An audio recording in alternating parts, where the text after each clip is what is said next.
Well, this is the 50th anniversary of the Royal Air Force, and it's interesting to recall that the military flying started with the Royal Engineers, who were allowed by the government of the day £13,000, and it was then cancelled because it was too expensive, military aviation. At this time, about 1910, the Germans were spending £400,000 on aviation and the development of it. Now, the engineers started, and the Army flying section was known as the Royal Flying Corps. The Navy, the Royal Navy, had a flying section which was known as the Royal Naval Air Service. Now, these were the two flying services in World War I, and it wasn't until April the 1st, 1918, in other words, very nearly the end of the war, the First War, that the Royal Air Force was formed as an independent service. This was the work, as everybody knows, of the late Lord Trenchard, then Sir Hugh Trenchard, who in fact was an army officer. Now, I joined the Royal Air Force 40 years ago as a cadet at Cranwell in 1928, so I'm only 10 years younger than the Royal Air Force. My first recollection was the Avro 504, which had a rotary engine. In other words, the whole engine rotated with the propeller, and you stopped it by that magnificent sound that you're just hearing now of cutting the ignition, so that you've got the sound you can hear of an engine going and then cutting out completely and then starting again and then cutting out. Now, you kept blipping it because you couldn't stop it completely, because then you had to wind it up again. So you slowed it down as you taxied out by blipping, and coming into land you did exactly the same thing. You would hear these things coming into land, stopping and starting and stopping and starting, exactly the noise you're hearing now.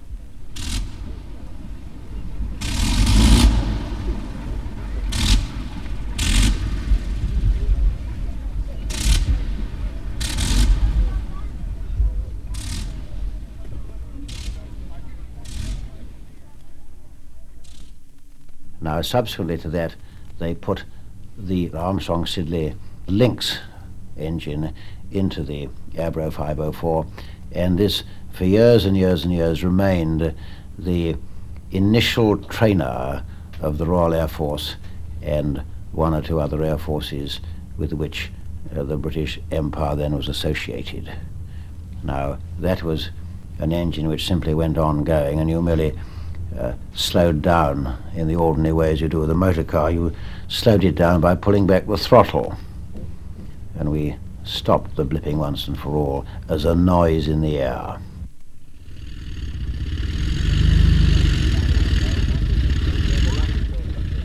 Now, this noise is a magnificent one, because what you think in fact is a growling aeroplane engine is in fact a Crossley tender, which is probably taking the Huck's starter out to start the Bristol Fighter.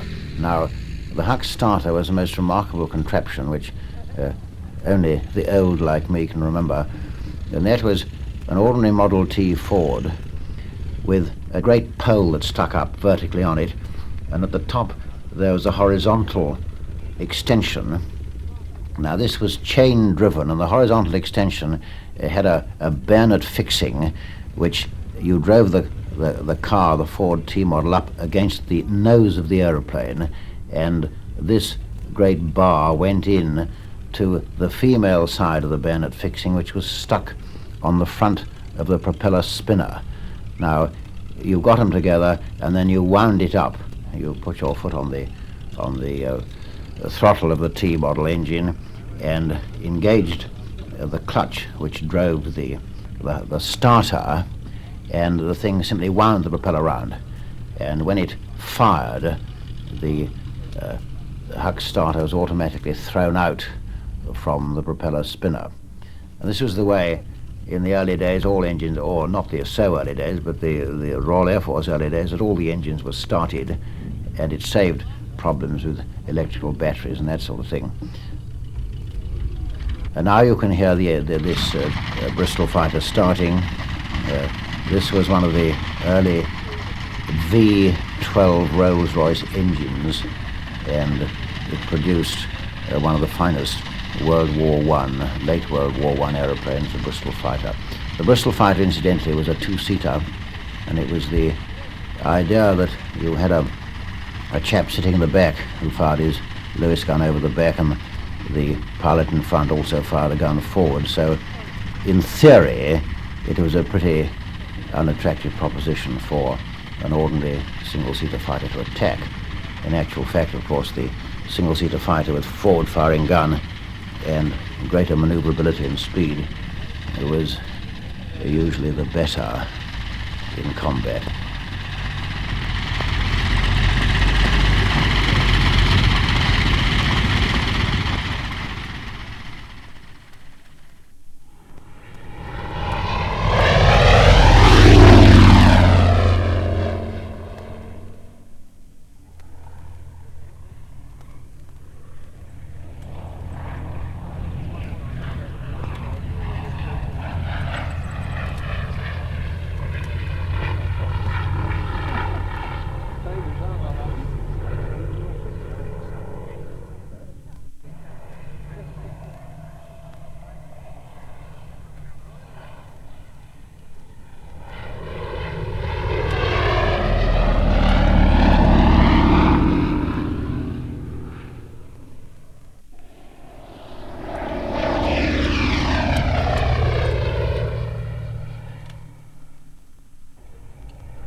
Now this is an aeroplane which I remember flying first in 1930, and it was produced by Hawker's, which has had a stable of good fighters for many years. The Rolls-Royce engine was an inline 12-cylinder development, really, of the engine that was in the Bristol Fighter in the early days, and as a result of going from radial to inline, you got a much better cowling effect, a much better streamline. Now, the result of these Hawker airplanes, and there are still one or two about, was to put a new idea into fighters. They suddenly raised the speed, and it doesn't sound very much, but it was a great deal at the time, from the 160 miles an hour of the Bristol Bulldog to 215 in one fell swoop. They didn't take any longer run landing, and they took off probably as quickly, or if not, in a shorter distance. So this was a tremendous stride forwards, and the noise you hear now is a noise that we go on hearing right through the years from 1930 onwards until the end of World War II and beyond. The noise of 12 cylinders of a Rolls-Royce engine.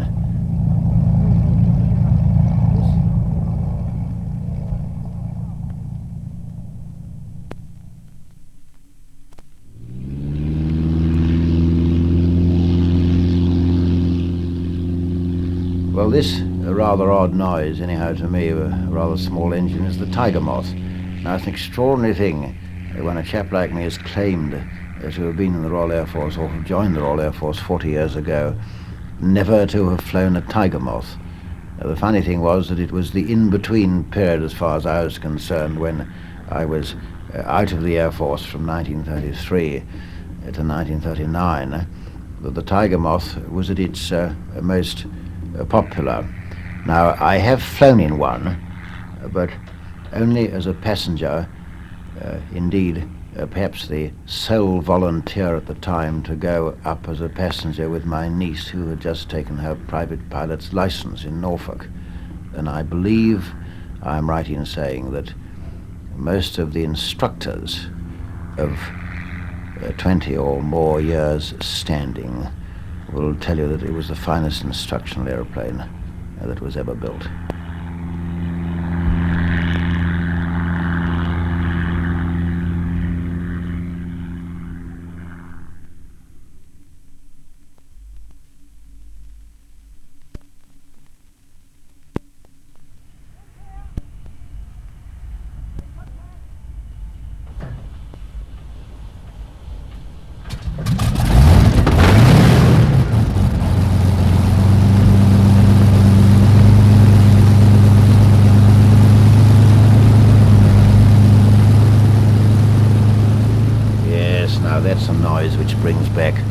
nostalgia. It's the Hurricane. Now the Hurricane, as we all know, ad nauseam, was, together with the Spitfire, was the saviour of this country in 1940. Now, the Hurricane about which we're talking now again had the Merlin engine, the Rolls-Royce Merlin engine. Its maximum speed was 335 miles an hour. It was wonderfully manoeuvrable, a splendid gun platform. It had 8 machine guns, 4 in each wing, in 2 blocks. So there wasn't the same spread that there was in the Spitfire, which had the guns, 1 up against the fuselage, 2 in the middle of the wing, and 1 on the end of the wing, with a certain amount of dihedral on the wing, so that it was more difficult to get the fire concentrated, particularly if you went close. However, that's a diversion for which I apologize. But the Hurricane was yet another of the long line of Hawker fighters designed by that genius Sidney Cam.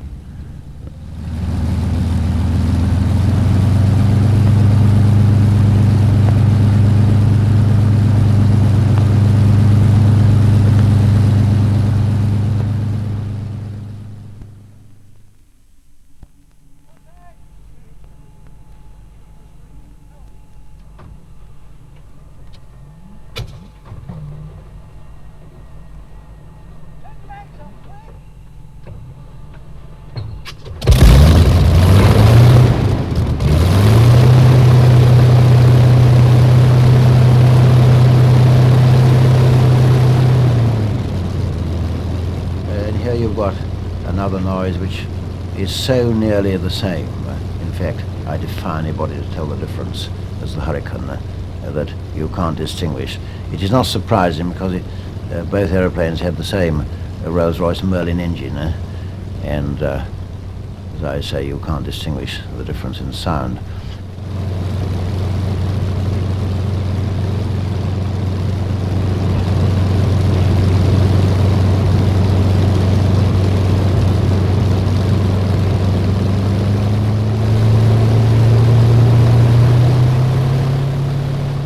Now here again we're up against, or we're listening, we've been listening to another of the most famous British fighters, a name which will stay forever in history, and that is the Spitfire.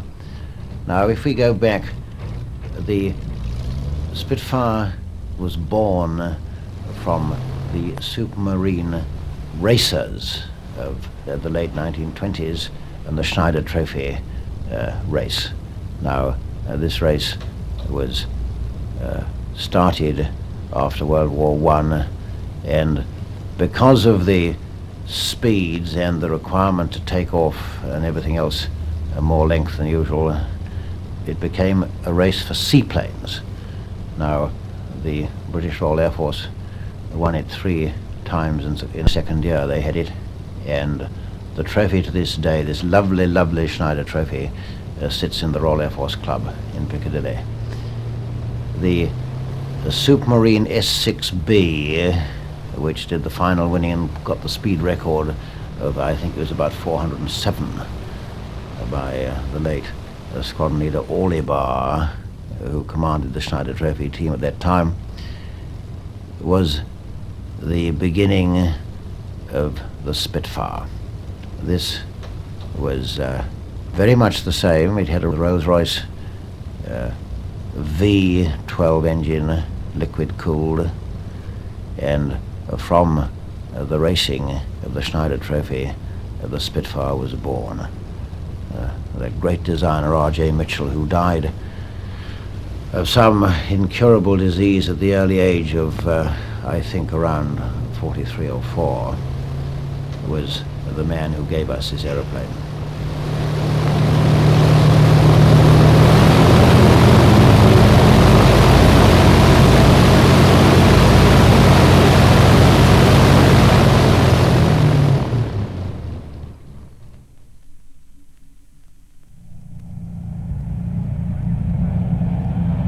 And here we are, yes, here they come, the Hurricane and the Spitfire together in formation, passing over the airfield.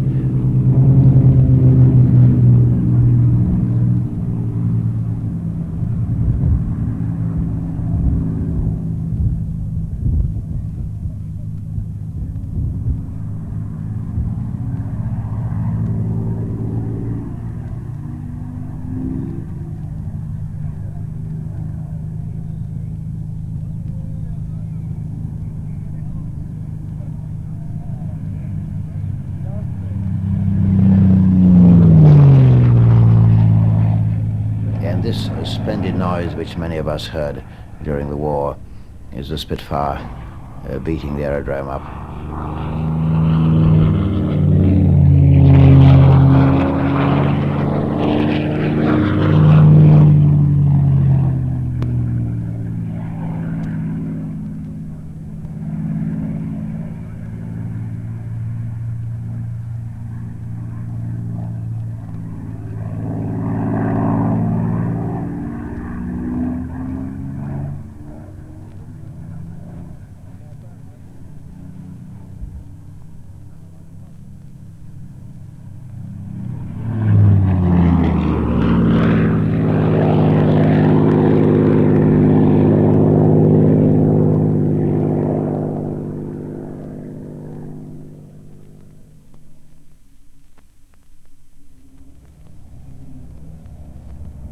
Now this, a great rumble of a lot of engines, is the noise that so many of our people and the people of occupied Europe heard during the nights from 1942 onwards. It is the Lancaster Bomber. Now, although it is a fighter pilot who is speaking, one can scarcely talk about this tremendous aeroplane without a certain amount of emotion. This is, as Churchill said, the fighters were our salvation, but the bombers are going to win the war.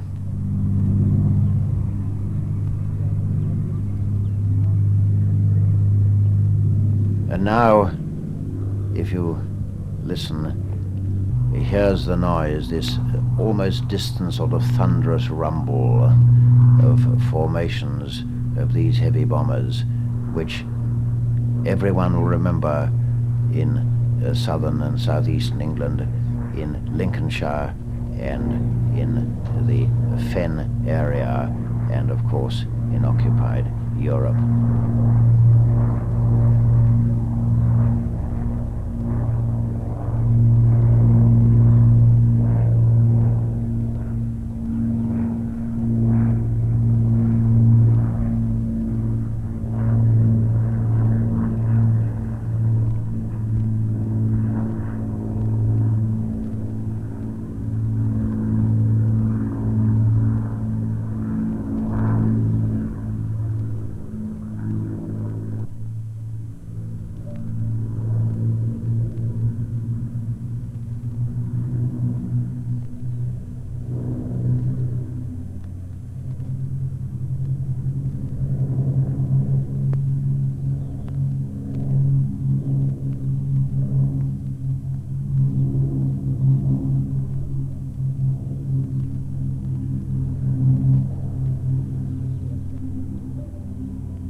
Now you hear what appears to be a tremendous noise is in fact the old Lanc taxiing with quite a lot of power, taking it back to its dispersal bay on the airfield.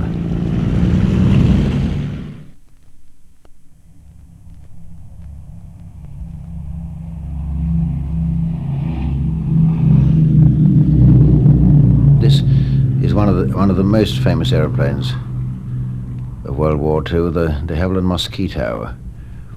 This had rather an extraordinary history because it was in fact made of wood, and it was powered by two Rolls-Royce Merlin engines, and it had a speed faster than any fighter on either side of the Channel when it was brought out. It also had a high-flying capability which made it impossible for the Germans to catch it.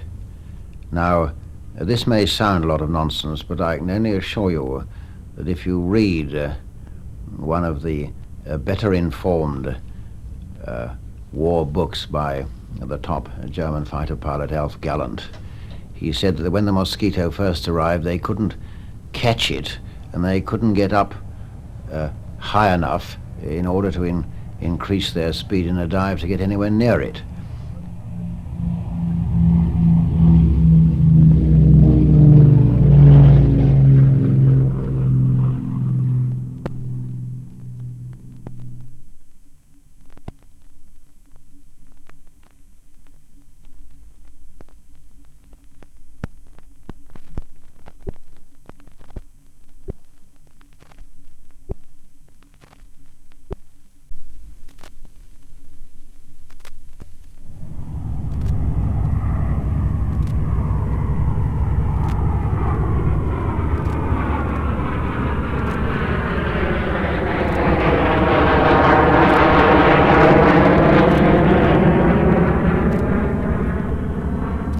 Well, now we come to the modern engine, the turbine engine, the jet.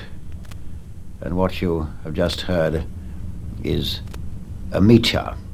Now, the Meteor was the first jet-propelled fighter in service. It had two jets. It was a twin, a single-seater, and it was made by Gloucesters.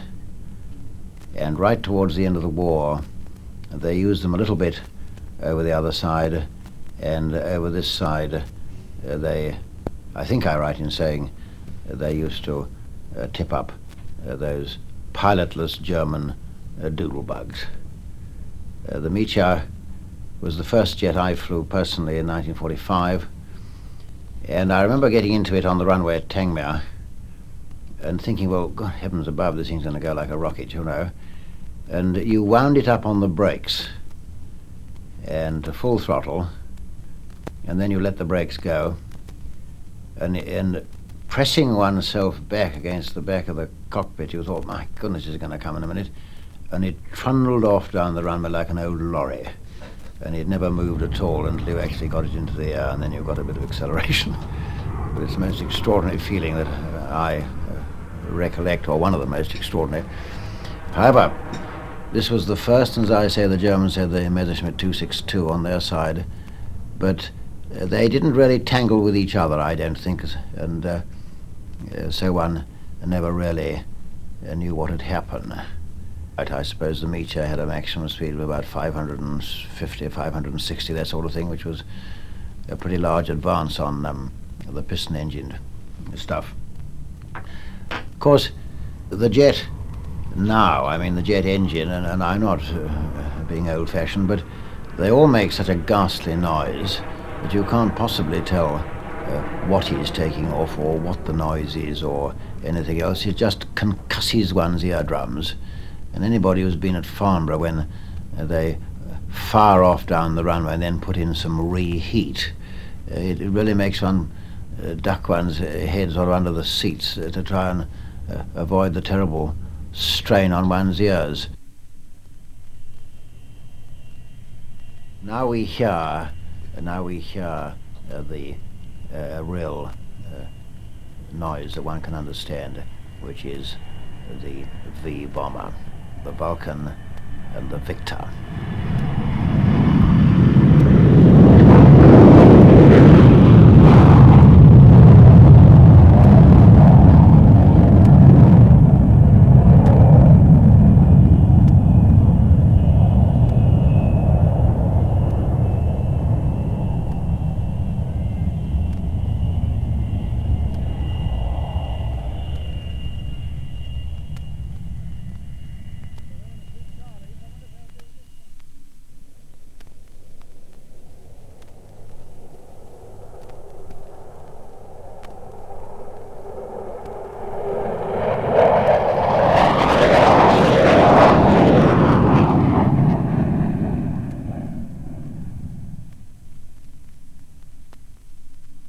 This other rather quiet noise that you hear, and I'm very glad that it's come into the program, is the Valiant. Now, this was the first of the jet bombers. It is not supersonic, it is not particularly high-flying, but it was made by Vickers and was the equipment of Bomber Command in the early days after World War II.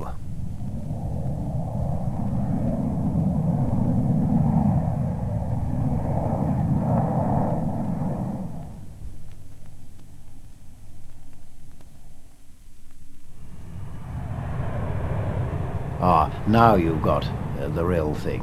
This is a scramble, in other words, a quick takeoff by the Vulcans and Victors of Bomber Command because the warning's gone red. Now you can hear this tremendous noise, and they get off and get airborne in 2 minutes. I think that's the thing.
One cannot really let the jet age go by without commenting on the last, or what I think was the last, I may be wrong, of Sidney Camp's famous designs, the Hunter.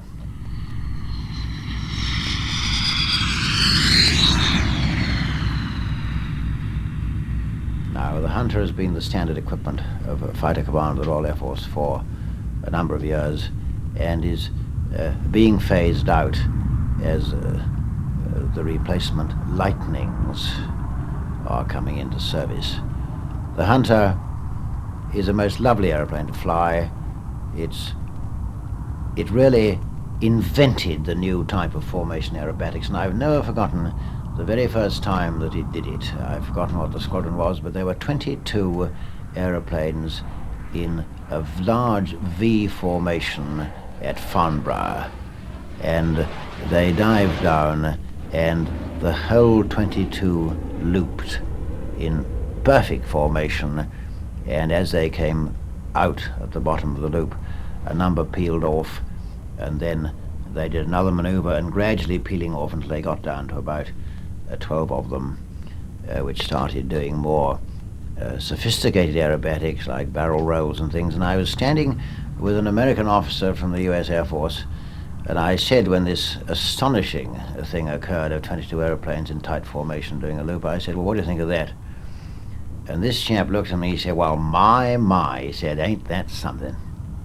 And it just about summed up this man's utter astonishment at what was going on.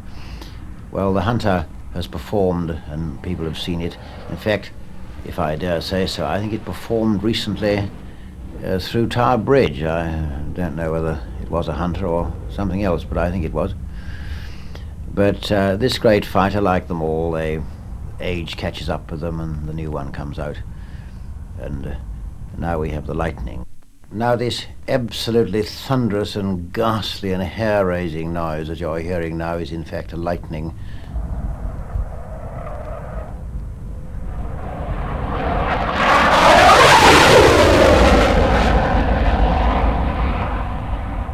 The pilot, as he went past, actually lit his reheat, which is the extra power boost caused by igniting the unburnt kerosene in the tube, and everybody's hair stood on end. And the extraordinary thing is, you know, looking at this as we were standing on the airfield, the larks were all sitting up a few feet in the air, singing away like mad, and this hideous noise came through, and they all thought, oh, what on earth's going on, you know, and they shut up, and as soon as it had gone, they started singing again. Well, I don't know, I suppose they haven't got the sort of eardrums that we've got, but good for the larks. This noise now, which isn't so violent really, is probably the best aerobatic team at present in the world. It is the Royal Air Force team known as the Red Arrows, and It comes from Little Rissington, which is the Royal Air Force Central Flying School. The aeroplanes are the Gnat, the Folland Gnat, which was designed by that famous designer Petter, who got so fed up with the politicians and the aircraft industry that he gave it all up and retired to become a monk.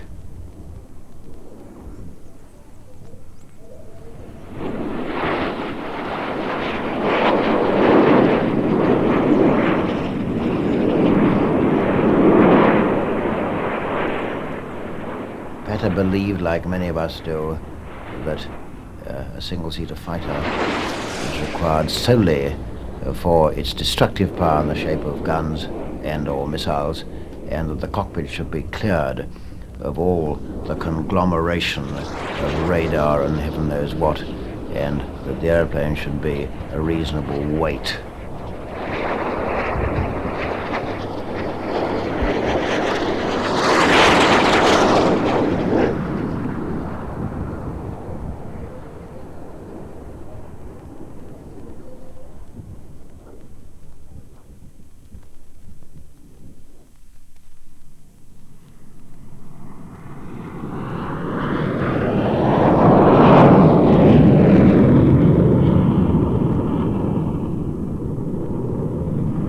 About the Gnat and the great designer Petter reminds me of the early light medium, I suppose you would call it, bomber, the Canberra.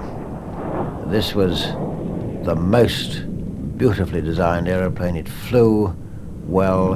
It was an immediate post-war equipment bomber command, and the Americans used it, the B-57, and it was a very, very fine intermediate bomber between the piston engine and the, rather like the Valiant being the heavy one, between the piston engine and the nuclear V bombers.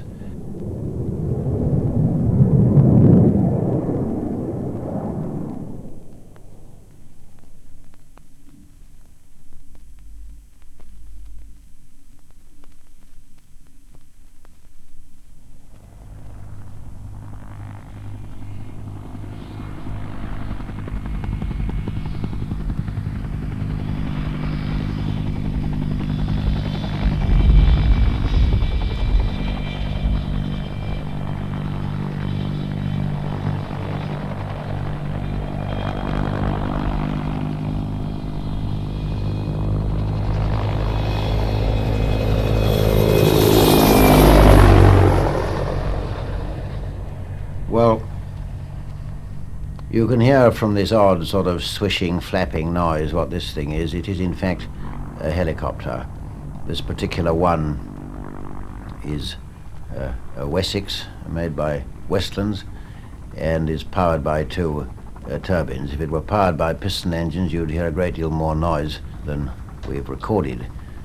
The helicopter is a very odd affair in that it will do something which nothing else will do, either in the air or on the ground.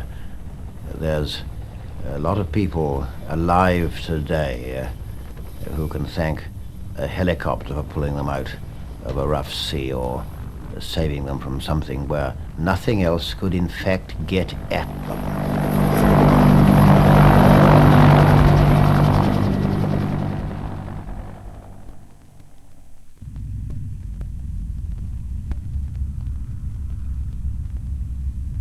Well, here you are now. This is a well-known noise of almost any twin-engined, piston-engined aeroplane 20 years ago.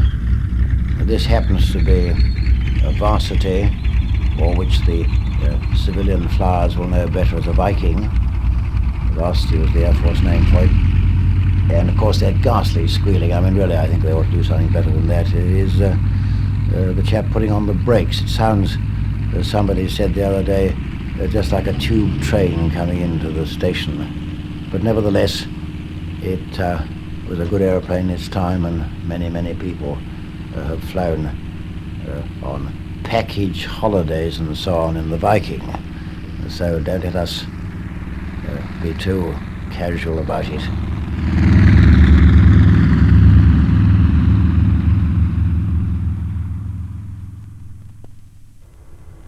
The last one, and this is the most popular passenger aeroplane in the whole world at this moment, is the VC-10.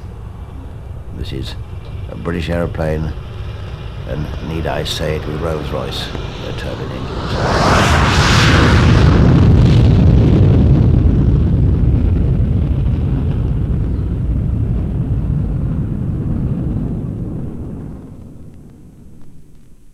Now, I cannot really end without commenting on the innumerable firsts which the British aircraft industry have produced over the years, and which for various reasons, political or otherwise, we have failed to exploit.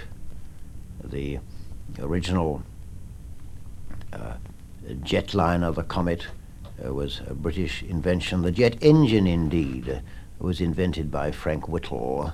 The swing wing, which was invented, that movable wing aeroplane, was produced by the genius of Barnes Wallis, of Dam Buster fame, who invented the bouncing bomb to destroy the Eder and Mona dams. The vertical takeoff aeroplane, and not only the Hawker Harrier, but also Shorten Harlan's produced one. Well, we've come a long way since we started with recollection of the Royal Flying Corps and the Royal Naval Air Service, and the noise you heard of the blipping of the rotary engine of the early days. But as I said before, the Royal Air Force will continue. We may have invented aeronautical equipment and aeroplanes which other people have taken from us and made a commercial proposition, like some of the things that I have mentioned. Nevertheless, the Royal Air Force, shrunk as it is now through political expediency, will remain a service of quality. Now, as long as you have quality, as has been shown certainly in my lifetime, you can expand to an unlimited extent as long as you have the hard core of quality.